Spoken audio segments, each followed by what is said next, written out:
Hello students, welcome to online classes of cat G. आज हम लोग कंटिन्यू करेंगे reaction mechanism. So this is lecture 5। पिछले class में हम लोग न्यूक्लियोफाइल के बारे में पढ़ रहे थे, न्यूक्लियोफिलिसिटी के बारे में पढ़ रहे थे। आज हम लोग कंटिन्यू करेंगे and we will learn what is ambident nucleophile. Ambident मतलब होता क्या है? Ambi means both side. Both side जैसे कि एम्बीडेक्स्ट्रस यानी वो इंसान जो दोनों हाथों से लिख सकता है। एम्बी मीन्स बोथ साइड और डेंट मीन्स टीथ। तो न्यूक्लियोफाइल में टीथ का मतलब ये होगा कि एक न्यूक्लियोफाइल में दो न्यूक्लियोफिलिक सेंटर हो।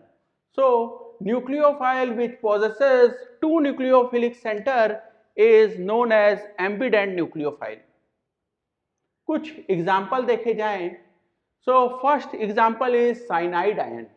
ठीक है, हम लोग लेते हैं केस KCN और AgCN का। अगर हम KCN का केस लें तो इस बॉन्ड में कार्बन और पोटेशियम के बॉन्ड में कंसिडरेबल आयनिक कैरेक्टर है। इस वजह से हम इसको लिख सकते हैं K+ और Cn-। ठीक है, कार्बन पे निगेटिव चार्ज, और ये KCN ये अटैक करेगा फ्रॉम कार्बन एंड, और फॉर एग्जांपल इस Cn- ने अटैक किया RX पे और इस हेलोजन को बाहर निकाल दिया and we will get the product RCN। So product is nitrile. ठीक है, और अगर हम ले AgCN का तो यहां सिल्वर और कार्बन के बॉन्ड में कंसिडरेबल कोवेलेंट कैरेक्टर है। कोवेलेंट कैरेक्टर है, इसलिए हम इसको Ag+ और Cn- की तरह नहीं लिख सकते। इस कार्बन पे निगेटिव चार्ज या पार्शियल निगेटिव चार्ज इतना ज्यादा नहीं है, बल्कि यहां जो नाइट्रोजन है इसके पास लोन पेयर है, और नाइट्रोजन के लोन पेयर के एंड से ये न्यूक्लियोफाइल की तरह बिहेव कर सकता है। तो जब हम RX का रिएक्शन कराएंगे AgCN के साथ तो रिएक्शन होगा from the lone pair of nitrogen and we will get the product as RNC.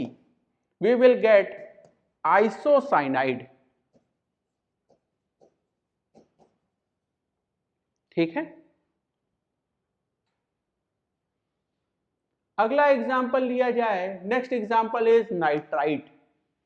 यहां पे देखिए नाइट्राइट का structure, for example potassium nitrite, and this has structure KON double bond O। यहां भी पोटेशियम और ऑक्सीजन के bond के बीच में कंसिडरेबल आयोनिक कैरेक्टर है, और इसे हम लिख सकते हैं K+ और O-।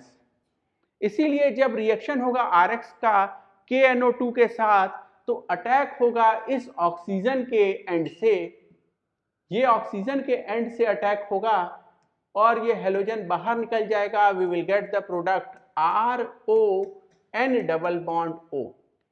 ठीक है, this is nitrite.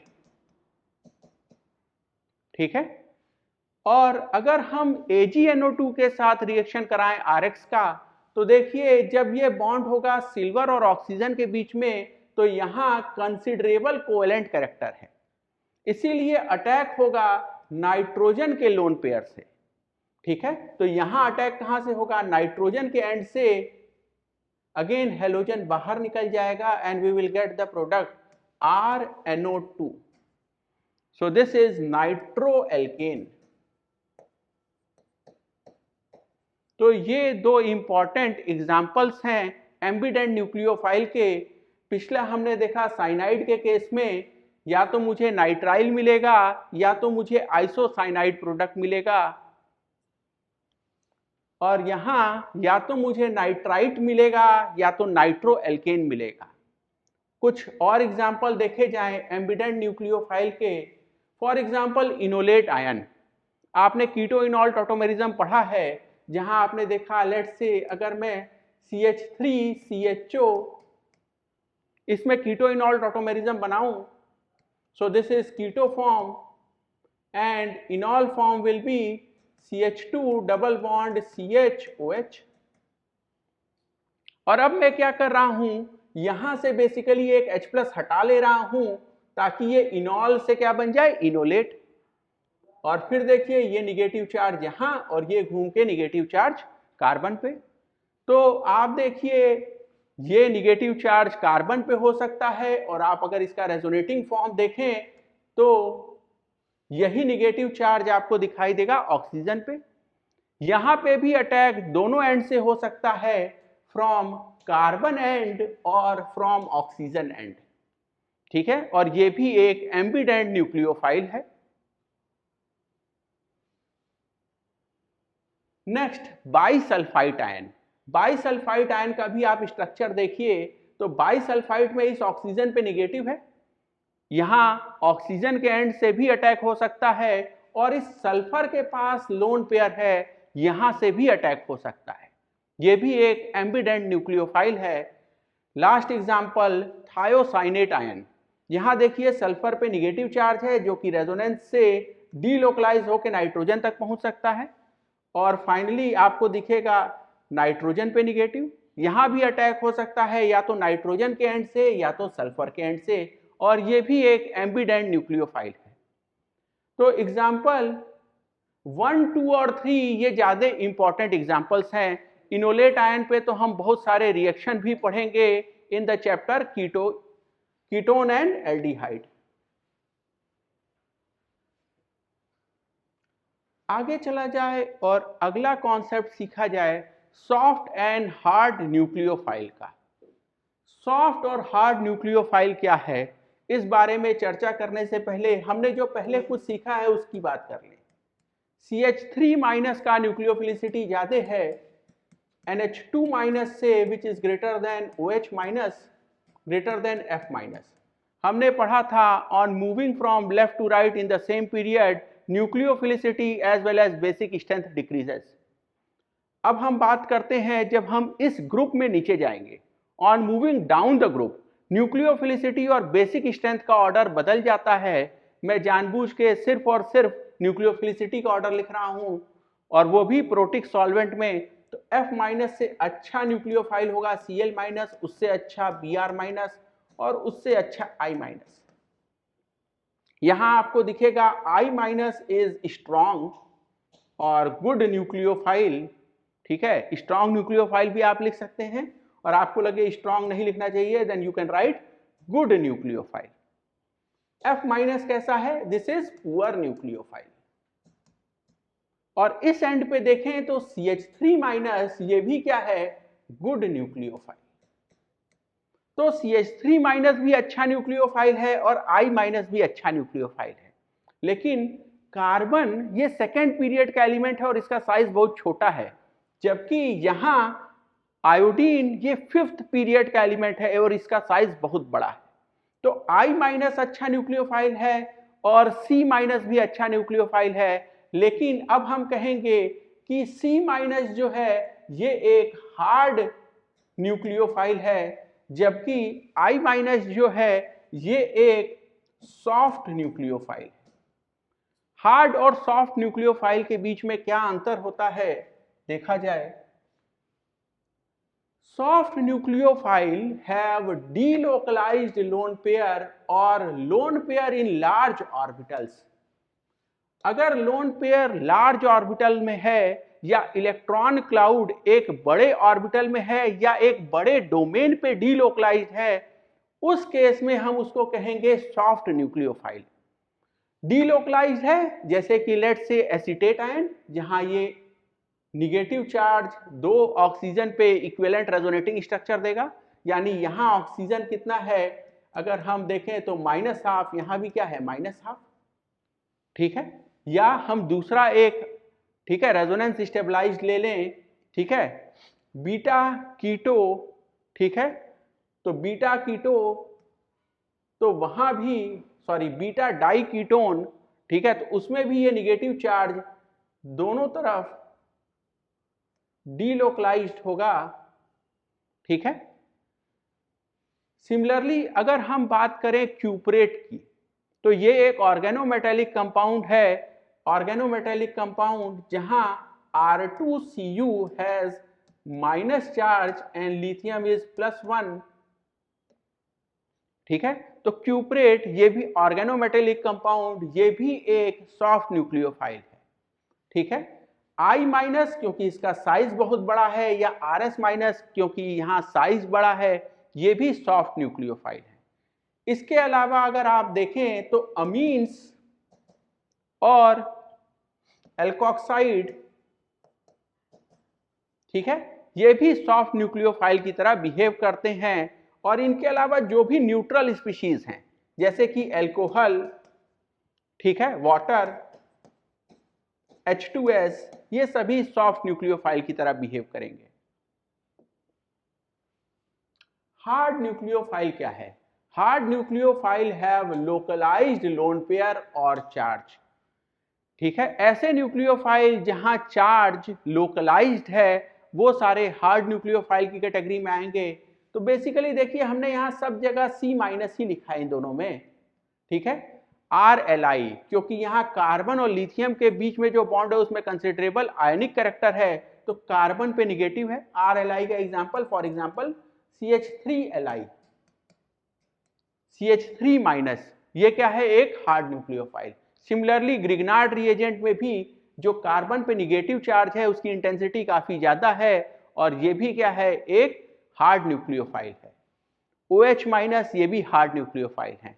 Hard nucleophile में इलेक्ट्रॉन क्लाउड या तो सिलेंड्रिकल होता है या तो एक स्फीयर की तरह होता है, जिसकी वजह से हम पढ़ेंगे कि आगे जब उसको SN2 रिएक्शन में पार्टिसिपेट करना होगा तो उसका अटैक जो है, ठीक है, वो काफी ज्यादा उसमें, ठीक है, कार्बन पे जो कि एक हार्ड इलेक्ट्रोफाइल है उस पर फैसिलिटेट होगा। छोटा सा कॉन्सेप्ट जो हमें यहाँ जानना है वो ये है कि सॉफ्ट न्यूक्लियोफाइल, ठीक है, सॉफ्ट इलेक्ट्रोफाइल पे आसानी से अटैक करता है। हार्ड न्यूक्लियोफाइल एक हार्ड इलेक्ट्रोफाइल पे आसानी से अटैक करता है। ठीक है, इसी कॉन्सेप्ट को आपने पहले पढ़ा होगा hard soft acid base concept में। ठीक है, इस पर्टिकुलर चीज की चिंता हम लोग बाद में करेंगे, बहुत बाद में जब हम लोग माइकल एडिशन पढ़ेंगे, ठीक है, कीटोन में, तब हम चर्चा करेंगे वापस से कि हार्ड और सॉफ्ट न्यूक्लियोफाइल क्या होता है, उनके रिएक्टिविटी में क्या अंतर होता है। अभी बस ये एक इंट्रोडक्शन है छोटा सा। अगला टॉपिक जो हम लोग कवर करने जा रहे हैं वो है रिएक्शन इंटरमीडिएट।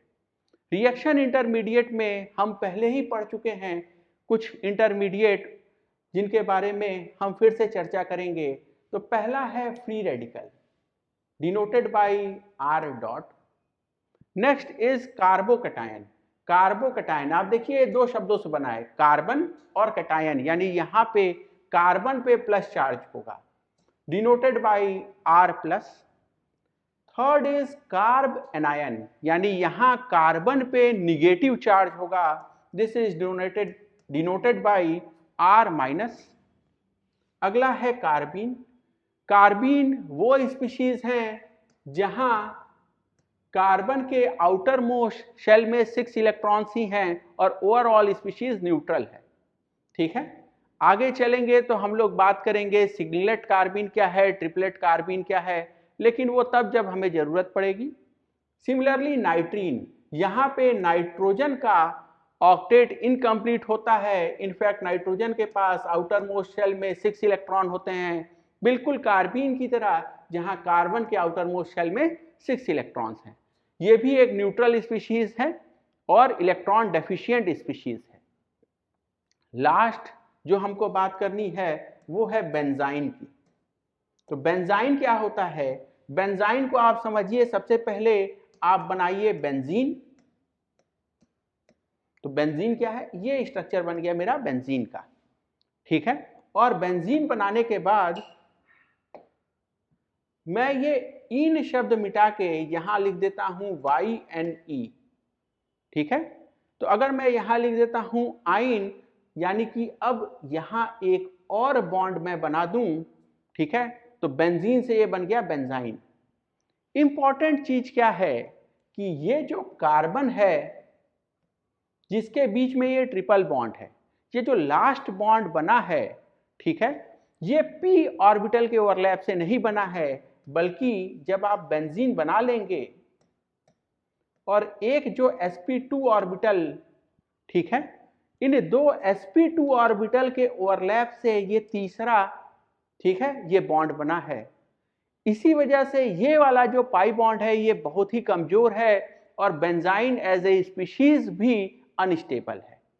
आप अगर मुझसे पूछें कि ये क्यों नहीं p ऑर्बिटल के ओवरलैप से बन गया, तो जवाब है अगर ये दोनों कार्बन sp हाइब्रिडाइज हो गए तो ये angle this has to be 180 degree, ठीक है। बॉन्ड एंगल कितना होना पड़ेगा, ये जो लाइन है इसको स्ट्रेट लाइन होना पड़ेगा, फिर आप, ठीक है, क्लोज्ड 6 साइड रिंग नहीं बना पाएंगे।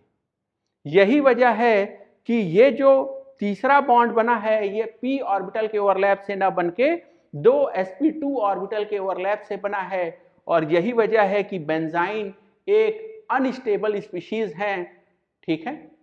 इसकी चर्चा हम लोग अभी आगे और करेंगे। अभी हम सिर्फ डिटेल में पढ़ने जा रहे हैं 3 species, 3 intermediate, carbocation, free radical और कार्ब एनायन। कार्बोकैटायन यानी कार्बन पे प्लस चार्ज, कार्ब एनायन यानी कार्बन पे निगेटिव चार्ज। एक मैंने रिप्रेजेंटेटिव एग्जांपल ले लिया CH3 प्लस, CH3 डॉट और CH3 माइनस। कार्बोकैटायन में कार्बन के आउटर मोस्ट शेल में 6 इलेक्ट्रॉन है। 6 इलेक्ट्रॉन कैसे, क्योंकि 3 हाइड्रोजन यानी कि टोटल 3 बॉन्ड पेयर, तो 6 electron. Hybridization will be sp2 क्योंकि सिर्फ 3 बॉन्ड पेयर है, लोन पेयर है ही नहीं। यहां शेप कैसा होगा, तो शेप इज ट्रायंगुलर प्लेनर, और एक वैकेंट p ऑर्बिटल इस प्लेन के बाहर आ रहा होगा एक लोब, और एक लोब अंदर जा रहा होगा, ठीक है। अगला हम बात करें फ्री रेडिकल का, ठीक है। तो फ्री रेडिकल में कार्बन के आउटर मोस्ट शेल में 7 इलेक्ट्रॉन। 7 कैसे, 3 तो यहाँ हाइड्रोजन के साथ बॉन्ड बना है, यानी टोटल 3 मेरे पास बॉन्ड पेयर है, 3 बॉन्ड पेयर यानी 6 इलेक्ट्रॉन, और 1 इलेक्ट्रॉन ये, ठीक है, unpaired electron. So total 7 electron. Hybridization will be sp2 क्योंकि यहाँ कोई भी लोन पेयर नहीं है, ठीक है। और इसका भी शेप कैसा होगा, बिल्कुल ट्रायंगुलर प्लेनर होगा, ठीक है। और ये अनहाइब्रिडाइज्ड p ऑर्बिटल में, ठीक है, ये लोन इलेक्ट्रॉन होगा। इसका एक लोब इस p ऑर्बिटल का अगेन आपकी तरफ, और एक लोब आपसे दूर इस ब्लैक बोर्ड के प्लेन के अंदर जा रहा है। तीसरा स्पीशीज है कार्ब एनायन, ठीक है। और यहाँ पे कार्बन के आउटर मोस्ट शेल में 8 इलेक्ट्रॉन्स होंगे, ठीक है, 3 बॉन्ड पेयर और एक ये लोन पेयर। निगेटिव चार्ज का मतलब है 2 इलेक्ट्रॉन। निगेटिव चार्ज का मतलब 2 इलेक्ट्रॉन क्यों है, देखिए पहले ये मॉलिक्यूल था CH4, फिर क्या किया आपने, कार्बन हाइड्रोजन के बीच का बॉन्ड तोड़ दिया, और इनफैक्ट ये दोनों इलेक्ट्रॉन उठा के कहां रख दिया, कार्बन पे, और ये हाइड्रोजन चला गया बाहर, ठीक है। तो एक तो इलेक्ट्रॉन कार्बन का खुद का है, और एक इलेक्ट्रॉन वो जो इसने हाइड्रोजन से छीन लिया, क्योंकि हाइड्रोजन कैसे बाहर गया है, H+ के फॉर्म में, वो अपना इलेक्ट्रॉन यही छोड़ के गया है। That's why you have CH3 minus. This has 3 lone pair and sorry it has 3 bond pair and 1 lone pair. तो टोटल आउटर मोस्ट शेल में है 8 इलेक्ट्रॉन। हाइब्रिडाइजेशन इज sp3, और इसीलिए ये टेट्राहीड्रल ज्योमेट्री रखेगा, ठीक है। टेट्राहीड्रल ज्योमेट्री तो है, लेकिन ये लोन पेयर आपको दिखाई नहीं देता, ठीक है। आपको क्या दिखाई देगा, सिर्फ और सिर्फ कार्बन का न्यूक्लियस और इन 3 हाइड्रोजन का न्यूक्लियस, ठीक है। इलेक्ट्रॉन क्लाउड तो दिखाई नहीं देगा, इसीलिए आपको जो नजर आएगा that will be triangular pyramidal. Triangular pyramidal कैसा होता है, एज इफ एक ट्रायंगल है आपके पास, ठीक है। इस ट्रायंगल पे यहां हाइड्रोजन है, यहां हाइड्रोजन है, यहां हाइड्रोजन है, और एक इस प्लेन के ऊपर, लेट्स से इस पेन के पॉइंट पे यहां बैठा है कार्बन, ठीक है, तो आपको पूरा का पूरा स्ट्रक्चर कैसा दिखाई देगा, पिरामिडल, ठीक है, और उसका बेस कैसा है, triangle, that's why the shape is triangular pyramidal. अब थोड़ा और डिटेल में बात की जाए, थोड़ा और डिटेल में बात क्या की जाए, देखिए कार्बोकैटायन में तो हमेशा ही हाइब्रिडाइजेशन sp2 होगा, लेकिन कार्ब एनायन का हाइब्रिडाइजेशन हमेशा sp3 होगा ये जरूरी नहीं है।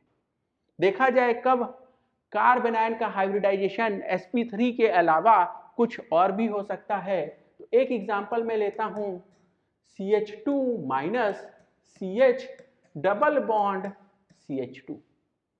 आपने रेजोनेंस में पढ़ा है कि ये निगेटिव चार्ज रेजोनेंस से डीलोकलाइज्ड होगा, डीलोकलाइज्ड होगा और ऐसा बन जाएगा CH2 double bond CH, CH2 minus, ठीक है।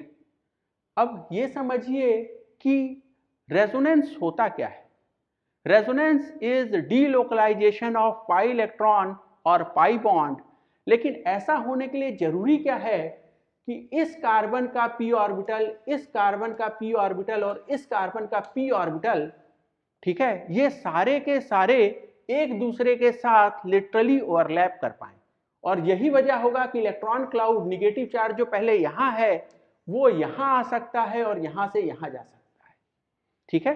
तो ये जो p ऑर्बिटल का लेटरल ओवरलैप जरूरी है, इसके लिए जरूरी है कि यहां अनहाइब्रिडाइज्ड p ऑर्बिटल हो, तभी तो रेजोनेंस में पार्टिसिपेट करेगा। आप यहां देखिए इस कार्बन का हाइब्रिडाइजेशन आप देख के लिखेंगे sp2, this you will write as sp2, और अगर ये sp3 हो गया तो डीलोकलाइजेशन नहीं हो पाएगा, क्योंकि रेजोनेंस होने के लिए यहां अनहाइब्रिडाइज्ड p ऑर्बिटल होना जरूरी है।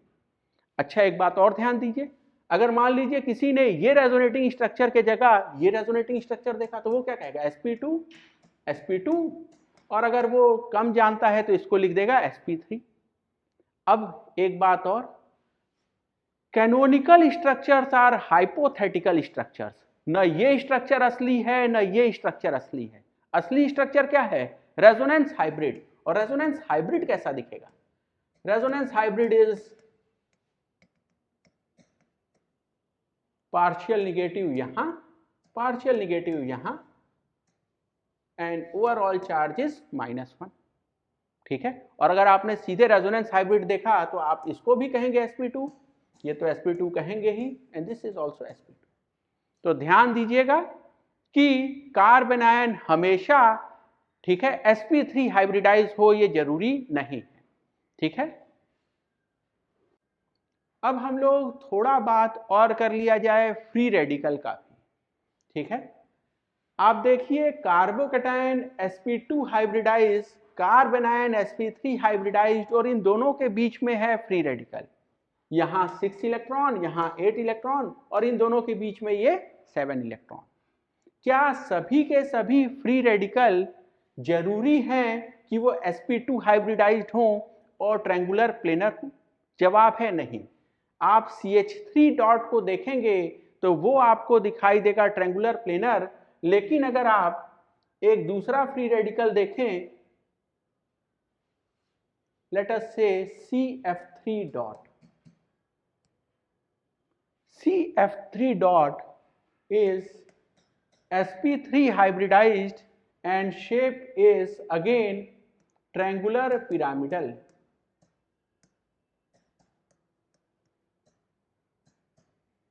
ठीक है, ट्रायंगुलर पिरामिडल। कैसा दिखेगा ये, कार्बन, उस पे ये loan electron sp3 hybridised orbital में,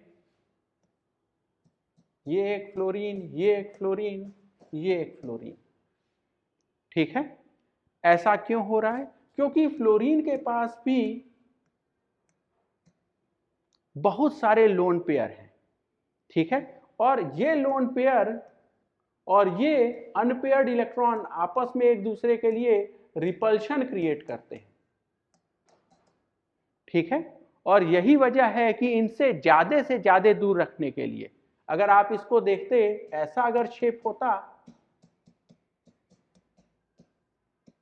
तो ये फ्लोरीन का, ठीक है, पेयर ऑफ इलेक्ट्रॉन और ये कार्बन पे अनपेयर्ड इलेक्ट्रॉन, इनके बीच में रिपल्शन ज्यादा है, ठीक है।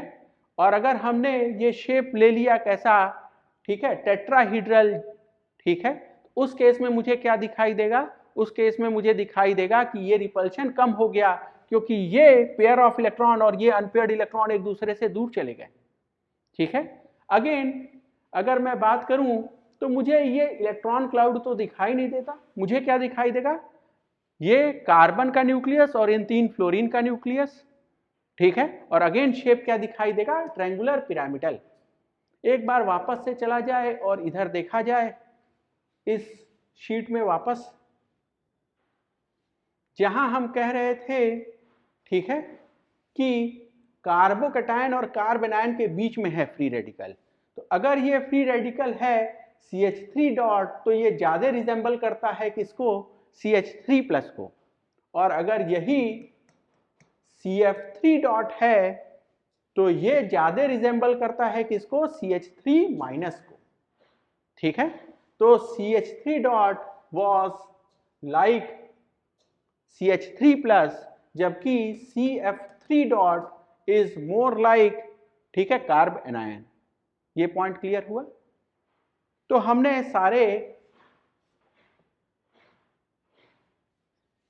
कार्बन के इंटरमीडिएट, ठीक है, वो यहां नहीं कवर किया है, हमने जानबूझ के कार्बीन, बेंजाइन और नाइट्रोजन का इंटरमीडिएट नाइट्रीन अभी स्किप कर दिया है, ताकि हम ज्यादा फोकस कर पाए more commonly occurring intermediate carbocation, carbanion और फ्री रेडिकल पे।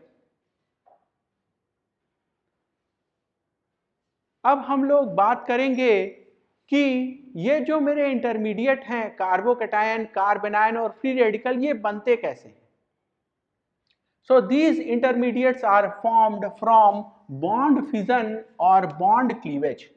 बॉन्ड फिजन या बॉन्ड क्लीवेज का मतलब क्या है, ए और बी के बीच में बॉन्ड था और ये बॉन्ड टूट जाए, फिजन मतलब टूट जाना, ठीक है। तो बॉन्ड फिजन का मतलब है ये बॉन्ड टूट जाए। अब ये बॉन्ड फिजन दो तरीके से हो सकता है, होमोलिटिक एंड हेट्रोलिटिक। होमोलिटिक का क्या मतलब है, ए और बी के बीच में बॉन्ड था, जब ये बॉन्ड बना तो ए ने एक इलेक्ट्रॉन दिया और बी ने एक इलेक्ट्रॉन दिया। अब मुझे ये बॉन्ड तोड़ना है। बॉन्ड तोड़ना है तो जिन दो स्पीशीज, दो ए और बी ने ये बॉन्ड बनाया था, वो दोनों ईमानदारी दिखाएं, अपना अपना इलेक्ट्रॉन लेके अलग हो जाएं, ए डॉट और बी डॉट बना लें, तो इसको हम लोग कहेंगे होमोलिटिक बॉन्ड क्लीवेज या होमोलिसिस, ठीक है। दोनों के दोनों ए और बी अपना कंट्रीब्यूशन इलेक्ट्रॉन में जो था उसको लेके अलग हो गए। अब इसकी जगह अगर ए और बी के बीच का बॉन्ड है और मुझे ये बॉन्ड तोड़ना है, लेकिन कोई एक ए या बी दबंगई दिखाए और कहे बॉन्ड तो टूट रहा है लेकिन दोनों इलेक्ट्रॉन मैं लेके जाऊंगा। ध्यान दीजिएगा, जब मैं सिंगल इलेक्ट्रॉन का मूवमेंट दिखा रहा था तो ये, ठीक है, फिश बो एरो से मैं दिखा रहा था, और जब मैं इलेक्ट्रॉन पेयर का मूवमेंट दिखा रहा हूं तो ये कंप्लीट कर्व्ड एरो से दिखा रहा हूं। ये शेप, ये रिप्रेजेंट करता है 2 इलेक्ट्रॉन और इधर ये हाफ, ये रिप्रेजेंट करता है 1 इलेक्ट्रॉन का मूवमेंट। तो ए और बी के बीच का बॉन्ड टूटा और ए ने अपने इलेक्ट्रोनिगेटिविटी का, ए की इलेक्ट्रोनिगेटिविटी ज्यादा होगी किससे, इलेक्ट्रोनिगेटिविटी ऑफ बी। इलेक्ट्रोनिगेटिविटी की बात क्यों कर रहे हैं, ध्यान दीजिए, इलेक्ट्रोनिगेटिविटी है क्या। Electronegativity is the tendency of an atom to attract the shared pair of electron toward itself. तो बॉन्ड बनाने में जो शेयर्ड पेयर ऑफ इलेक्ट्रॉन है, इसको अपने तरफ अट्रैक्ट करने का, खींच लेने का टेंडेंसी ही तो इलेक्ट्रोनिगेटिविटी है। और यहां बॉन्ड टूट भी रहा है, बॉन्ड टूट रहा है और एक ही ये टेंडेंसी ज्यादा है कि वो जो शेयर्ड पेयर ऑफ इलेक्ट्रॉन है इसको अपनी तरफ खींच के ले जाए, और इसीलिए ए दोनों इलेक्ट्रॉन लेके अपने साथ चला गया और मुझे यहां रिजल्ट क्या मिलेगा, A minus and B plus. A minus ये एक स्पीशीज है एनायनिक, ठीक है, और बी एक स्पीशीज है कैटायनिक। अब अगर ये कार्बन पे निगेटिव गया, ठीक है, तो इसको हम लोग कहेंगे कार्ब एनायन, क्योंकि ये एक एनायनिक स्पीशीज है और कार्बन पे निगेटिव चला गया तो कार्ब एनायन। और इस वाले स्पीशीज को देखिए, ये एक कैटायनिक स्पीशीज है और अगर यहाँ प्लस चार्ज कार्बन पे है तो इसी को हम लोग कहेंगे कार्बोकैटायन। ठीक है, कार्बोकैटायन यानी कार्बन पे प्लस चार्ज, कार्ब एनायन यानी कार्बन पे निगेटिव चार्ज। हम लोग थोड़ा और डिटेल में पढ़ा जाए होमोलिटिक क्लीवेज। कब ऐसा होगा कि ए और बी के बीच का बॉन्ड टूटेगा और ए और बी दोनों एक एक इलेक्ट्रॉन लेके अलग हो जाएंगे? कौन से ऐसे फैक्टर्स हैं जो होमोलिटिक क्लीवेज को, ठीक है, प्रमोट करेंगे? पहला फैक्टर क्या होगा? इलेक्ट्रोनिगेटिविटी ऑफ ए और बी में कोई खास अंतर ना हो, ठीक है, दोनों की इलेक्ट्रोनिगेटिविटी बराबर हो या डिफरेंस बहुत कम हो।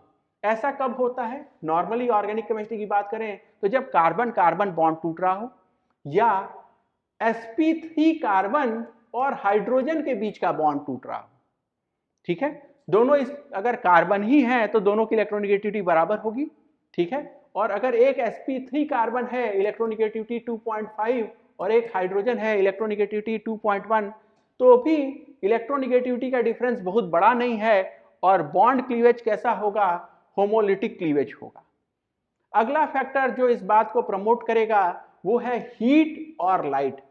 आप समझिए, बॉन्ड को तोड़ना है, बॉन्ड बनने से एनर्जी रिलीज होती है और बॉन्ड को तोड़ने के लिए एनर्जी चाहिए, और ये एनर्जी हम किस फॉर्म में दे रहे हैं? या तो इन फॉर्म ऑफ हीट या तो इन फॉर्म ऑफ लाइट, ठीक है। और तीसरा फैक्टर यहां होगा नॉन पोलर सॉल्वेंट, ठीक है। हम लोग देखेंगे कि जब पोलर सॉल्वेंट होगा, ठीक है, खासकर पोलर प्रोटिक सॉल्वेंट, तो वो A+ और B- दोनों को सॉल्वेट कर सकता है, सॉल्वेशन के थ्रू एनर्जी दे सकता है, ठीक है।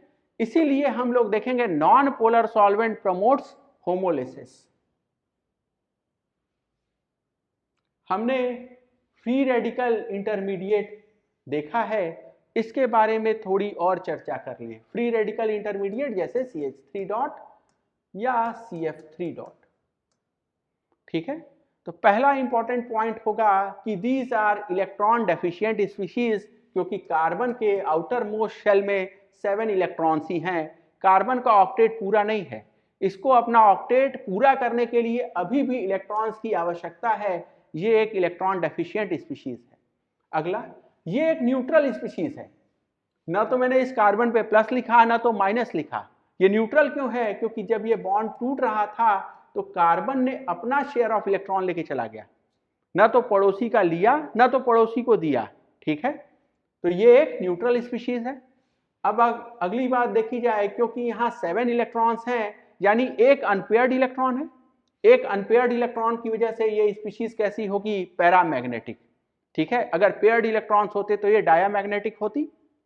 अगला, बहुत सारे फैक्टर्स जो हम पढ़े हैं इलेक्ट्रॉनिक डिस्प्लेसमेंट इफेक्ट में, AERHI, उनका हम इस्तेमाल कर सकते हैं to explain the stability of free radical intermediate.